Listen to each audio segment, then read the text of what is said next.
All right, so this is the poisonous moleworm kit made by Victor. It comes with 2 5-packs. Hands are already a little dirty. I did some testing.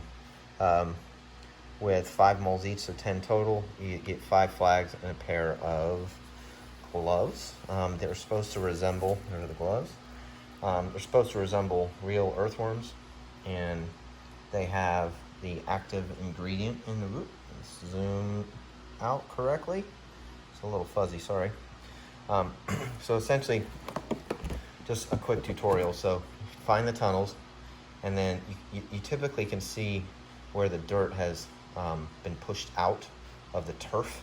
It looks like a little dirt puff mound. These guys can dig, I think it's between 12 and 15 feet of tunnel every 24 hours. They can destroy your yard. They're typically eating like spiders, grub worms, things like that, earthworms. And then so you're gonna dig the little tunnel. You can use the flag to mark where you believe these main corridor tunnels are, and then I'll show you this. We'll open this up. You drop in your earthworm, cover it back up, make sure it's covered back up properly. They recommend you put them about a yard apart from each other. If I find a good active tunnel, I personally am probably gonna put at least 3 within 1.5 feet of each other, so that if they find it, they at least eat one. So it's $20 at Lowe's Home Improvement. There's a bunch of instructions here I'm not gonna go over. They highly don't recommend you touching these with your bare hands. Use your gloves. And again, the flags are kind of optional. They talk about putting the flag up, waiting 24 to 48 hours to make sure you're on an active tunnel, etc., etc. I'm going to show you how to identify an active tunnel. It's really easy.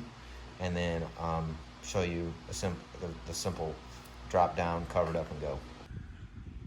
Okay, so here's one example of an active tunnel. So I kind of put the flag next to it. You can see where there's a little bit of a hump right here, and then it kind of carries and goes that direction. I realize it's a little hard to see because of the grass, so I don't need any comments about where is it. But you can see where this kind of has a hump to it. So what I've done is I poked my finger through here, and you can go either direction, this way or this way, and there is a clear tunnel in there. The labyrinth goes all the way back through here, and I know it's a little hard to see. I'm going to give you another example as well. So you just basically take this little earthworm guy, push it on in there. See how squishy that is? That's where that tunnel is. So I'm going to put one here. I'll probably put another one there, and then it kind of continues on over here. You can see where it's starting to eat up some of the roots, and the grass is dying as well. So that's one example, but literally I just poked my finger through there, grabbed one of those bad boys with my glove on, cover it back up, and I'll show you another spot.